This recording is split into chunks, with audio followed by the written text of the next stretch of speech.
watching GEEKCASTER.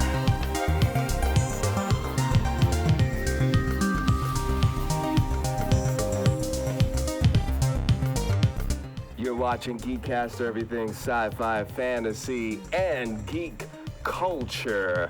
I'm Michael, Michael, and we have in the studio the one, the only, Dayveonne Bussey. What's up, everyone? How you doing today? I'm good. Good. All right, so, interesting show today. We're going to dissect Teenage Mutant Ninja Turtles, as well as a little bit about Barbie and some classics, some throwbacks. One of those throwbacks. Couldn't help with that. Throwbacks. Hey. No throwbacks. No. Oh, matter of fact, we should do like a 50-year hip-hop films. Yes, we should do that. In fact, let's do that next week. Let's do it. Okay. Alrighty. So, all right, cool. So we're here. Wrath of Man. You said you didn't see that, but I'm going to convince you to see that film. Okay. But you did see Bad Times at El Royale. Yeah. Two movies, been out for a while, but should you watch it? That's what we're going to discuss. All right, so let's start with Barbie, because that's the easiest one to jump in and jump out. Oh my God, I'm a Barbie girl in a Barbie world. Oh, sorry. So Copyright. What'd you think of that? What'd you think of Barbie? Okay. Some may get offended of what I'm about to say. Go for it. The movie was good. Move myself over there. Yeah. It was good, but yep. There is always a but because it's not catered to. I understand Barbie is one of those dolls that represents feminism, which I totally respect and support. But when you talk and treat men in this movie like they're dumb cattle, I got nothing but Ghostbusters remake vibes from this. And I was not too cool with it. Because to me, it's like you're playing down that men are dumb and women are smarter than men. While to me, I feel as though everybody is equal. This is where you throw the political standpoints into the film, which I don't agree with. Okay. Like, it's supposed to be a film that everybody enjoys. Not everybody attacks a certain group or a certain sex. And don't get me wrong, the film is good. It could have been great if it didn't add that. Okay. Gotcha. You're closing your eyes on that one. Why is that? Because it just feels like every time somebody does a film when it's dealing with women empowerment, it's like, oh, we got to make the men dumb. We always got to make the men feel stupid or make the men. And I'm not just saying, oh, there aren't. It's just like there are dumb women, just like it's are dumb men. And I'm not trying to be sexist or anything about it. Like in society, I think, and I do agree that we did over-sexualize women. Yes, we did. But then there were movies that we did that made women heroic, like Alan Ripley from Aliens. What's another movie that we saw? There's a couple of other movies I'm trying to think of. So you think, and I'm sure, and I've heard this before, so I'm just trying to repeat exactly what I heard. People saying that, it's kind of like, well, it's about time, because women have been played the dumb roles in movies, so now they're kind of switching it. But to your point, you're saying that, well, why couldn't you just balance things out? Exactly. But there were movies that women played the non-dumb, like movies that women didn't play dumb roles. Look at Aliens. Look at Predator. Well, the recent like couple of Predators that was. Look at other movies where like a lot of '90s films had women that were empowered. Now, is it the whole film? Now, mind you, I only saw like the first portion of the film, and I just felt automatically that I was not the audience for this film. Yeah, we Right. weren't the audience, and I'm, Mm. for this film. Like if you're taking your girlfriend out to this movie, it feels as though you're being tortured. You're torturing yourself. Well, it's interesting because I mean they definitely made Ken an idiot. Yeah, And too extreme. Like for what purpose? I guess that he's supposed to be the what I got from it the comedy. You know, you always have that. Not always, but in many films, there's those characters that just bring the comic the relief. joke, the comic relief. But sometimes it backfires, and why not there be the best part of the film? Look at the female Ghostbusters movie. None of the female actress were funny, except for an action star that played the receptionist, who is Chris Hemsworth. Mm. He was the funniest thing in the movie. Mm. Now, was it funny because he's normally portrayed as the hunk, you know what I mean? Like, is it because he's played like the opposite of what he normally does, or they actually gave him good lines in that one? Like, what was it about that made it funny? I think it was an even balance because he actually had some comedic chops, and then not only that, he played on the fact that I'm this action store looking guy, but I can actually do comedic stuff. So it was a well balanced for his character. Right. But it wasn't the playing on the opposites of perception that made it funny. He actually was himself funny. It was both. He was playing. It was both. I didn't see it because it was just I just didn't like the premise. I didn't jump into it. But I feel that like that's what they were going for with him. Like, okay, let's take this guy that's always the hunk, always the hot guy, and make him. But they didn't really do that in the original one, which is interesting. Right, because the original didn't play off of opposites, right? Right, because the original one was pretty much. She was like a librarian, the nerdy librarian vibe. It was like stereotype. What would you do if you encountered ghosts? And you had a IQ of knowing things, and you had the guy that hits on women. Then you had the guy that was like enjoys science. And then you had the other one that was just there. Like, he wasn't just there, but he was just the guy that everybody, he was like the average Joe. He was the well-balanced. Well, see, this is why I really would like to get a woman on this show that's consistent, that could hit that perspective, because I wonder, does it hit us so hard because we're male? Because I haven't heard that so much, that critique coming from women. I think it is because, and this is just my honest opinion, because every time I don't know who the director is, but it's every time nowadays you're trying to, when they make a movie, like let's say a Barbie film, something similar to Barbie, something similar to the Ghostbusters remake, it's always trying to make the men look goofy or dumb. Well, let's see. Greta Gerwig is the director. So it was a female director. Let's see.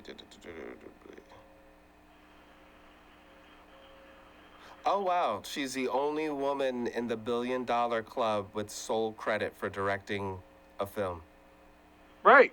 Because right now, Barbie's $1 billion. That's only because it's domestic. But foreign, it's not making a lot of money. Yeah. But also, you know what? It was kind of like when they did, not to say that the director didn't knock it out the park, but whomever did Black Panther, especially like you know what I mean? Like you get to a certain point where it's like there was so much love for that character before the movie came out.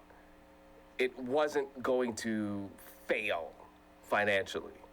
Right. Because it was long overdue to have this black lead superhero have its own film. Right. So, and then if you look at like Transformers, right, or GI Joe, which they did a terrible job every time they did it, but people wanted to see this film because they grew up with the toys. So I say that to say that Barbie was going to, I think, win. And I think that's why they did the film, because no matter what, they knew they were going to get their money back. Right. You know, and the marketing was also original. Did you pay attention to all the cross promotion? HGTV did a whole season run of making Barbie houses. Right. Insane. I don't think any. So their marketing approach was brilliant. But people love Barbie. People really love this whole Barbie thing. So And anyway, yeah. And I'm down with the Barbie thing. It's just the fact that there's other ways you could have done this story. Now, were all the males treated that way? Yes. So And there were no, I would say, intelligent or clever or wise or strong males in that whole film. The only character that I could say that was semi-strong, and it was a shocker to see this actor back in the industry, Michael Cesar character. That was the only one that had a strong character in the whole film. Like, he wasn't technically strong. He was just there. He's like that, oh, I'm the best friend. Hi. Like, not really the best friend. Like, he wasn't a Kim, but he was another character besides Kim. Let me see there. Let that out there. And we will move on, folks. We have more stuff, but just want to see which... Okay. Oh, that's right. He that was the that was a fun. He was Alan. Yeah, Alan. He's the only Ken doll that had another name. That's funny.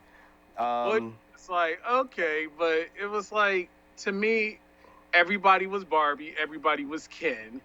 Okay, cool. But it was like, it was like watching an animated part of reality in a man's society, like a Broadway musical of men going at or trying to get the women. All right. Well, let's any comments? We're super interested to see male or female, just other perspectives. Like, you know, were you happy with it? I just felt that it was very childish and very, like, I thought it was for my niece, and I think even my niece probably too mature with herself to even watch that. So I probably dumbed out. I went away from the screen before getting to, and I saw this online. A lot of people complaining about it. Seems like you're being very, the film was very preachy and it was very one-sided. Yeah. And then the amount of, audience experience, it was a lot of women that was there that was like, this is a movie we need. And then when a guy like me comes into the picture and says I'm an actual critic, oh, you don't understand women. I work with women on my day job. I understand. Okay, let's not go there. That doesn't mean you work with women. Doesn't mean you're. Let's move on. Let's move on. So, but no, definitely leave us some comments. We're curious what you're thinking. So let's. I know you didn't see this film, but this is one of those films under the radar. What year did this come out? This came out a while ago. It's called Wrath of Man. Not too long ago. 2021. I think it's a great action flick. Basically, and I'll say it in a way not to give anything away, but you know, we have that classic bad boy character, you know, like has the talent to kill. Let's say it that way, and just to see, again, because there's so many little plot twists. This is one of those films. You know, there's some films, Dayveonne, is interesting.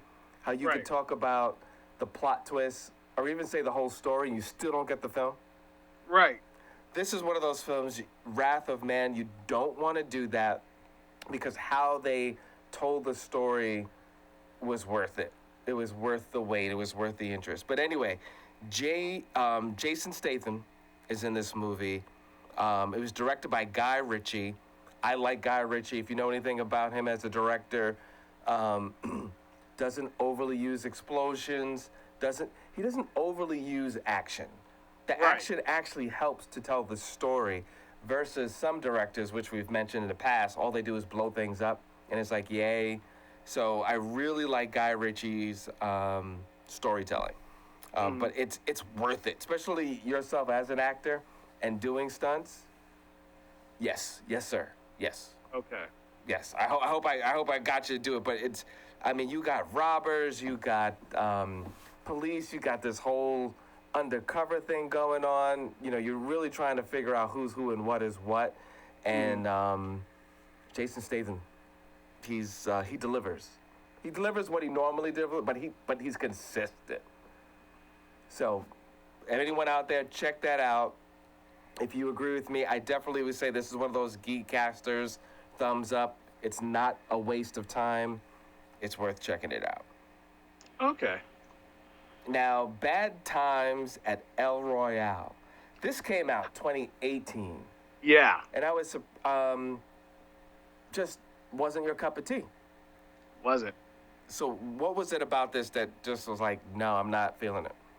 It was the hype, Okay. the commercial hype.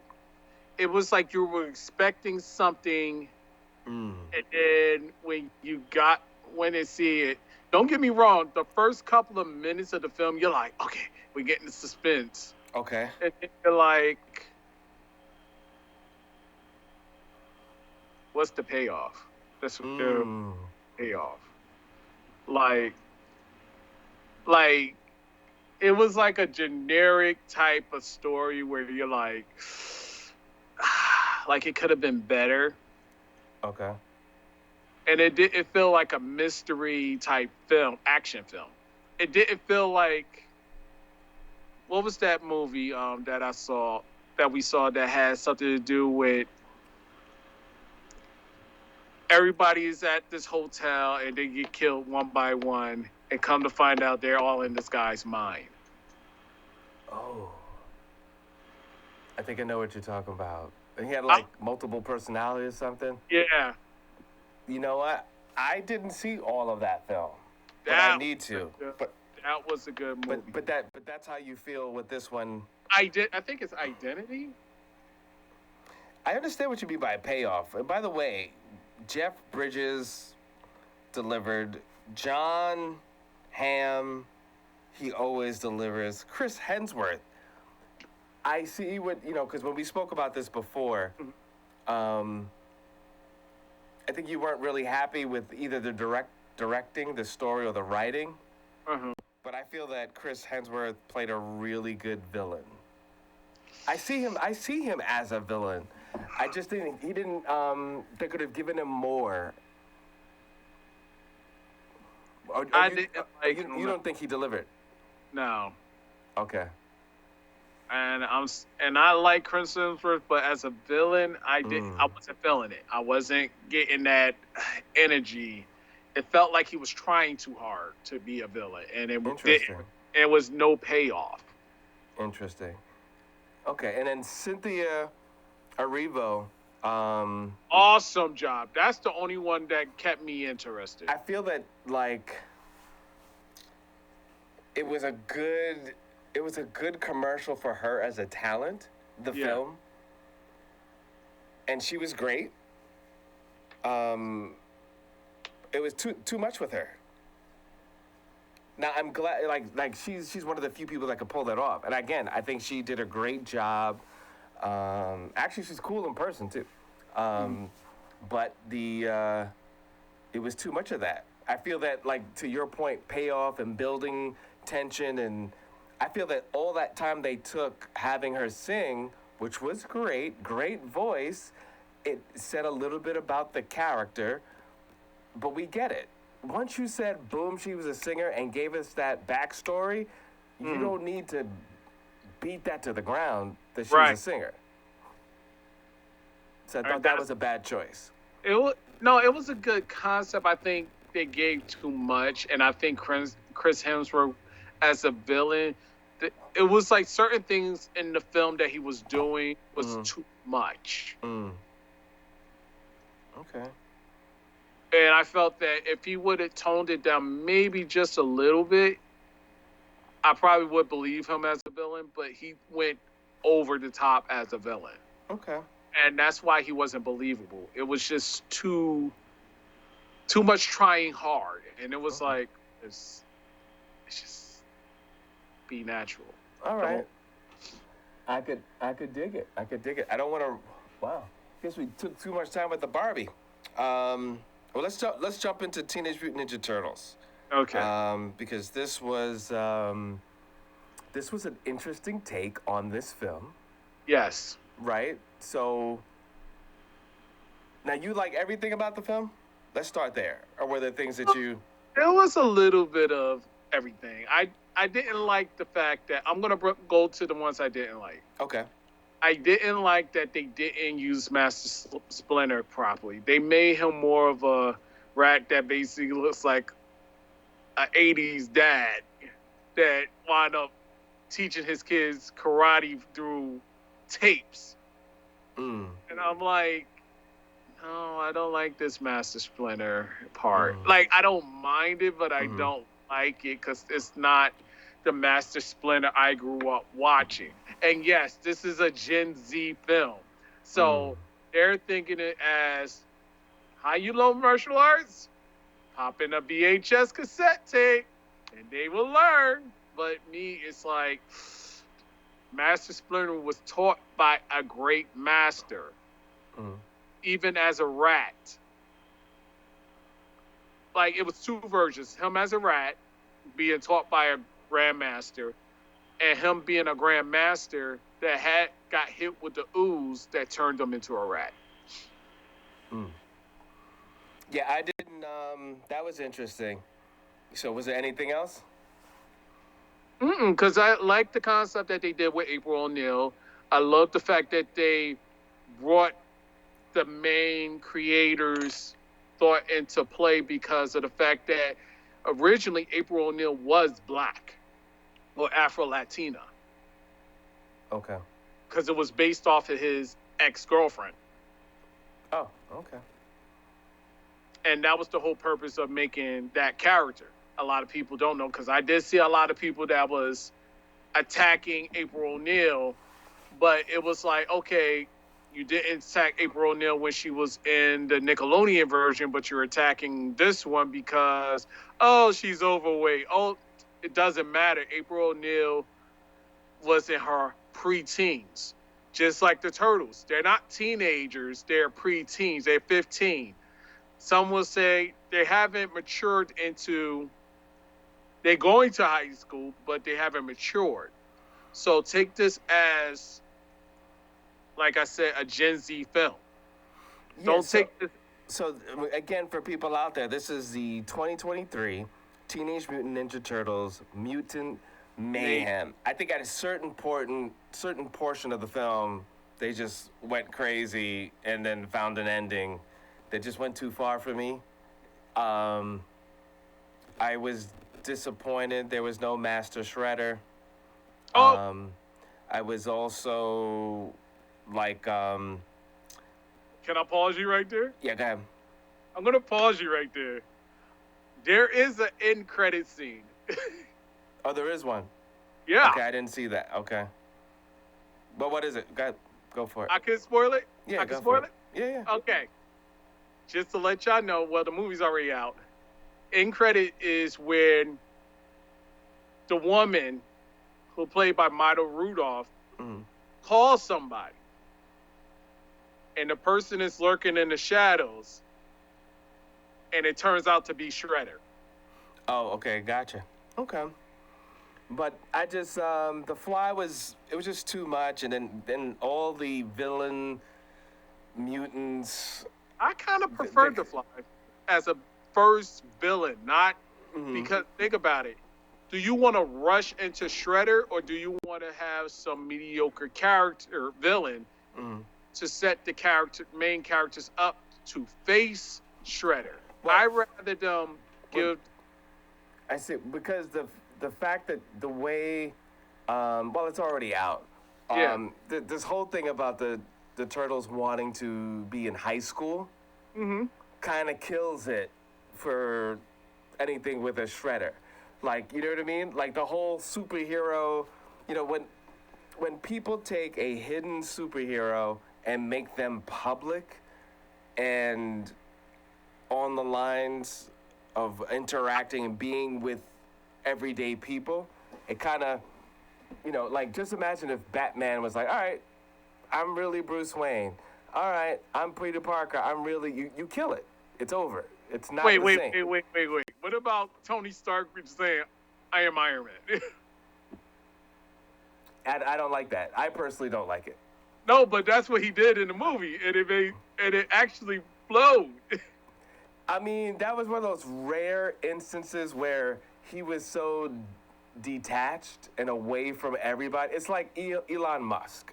If he was, let's say he made a real life Gundam and you know, he was saving the world from, you know, I don't know, aliens. Michael, it makes more sense. Huh? Do not make Elon Musk create a Gundam. Please do not give that guy. I put it out there. He might actually do it. So, yeah, there was a lot of liberties. I think I respect some of the changes they did. I don't necessarily like it, but I respect the fact that, you know, O'Neill was, you know, she wasn't a reporter yet and trying to be, okay, all right, you know, this is really a kid's movie.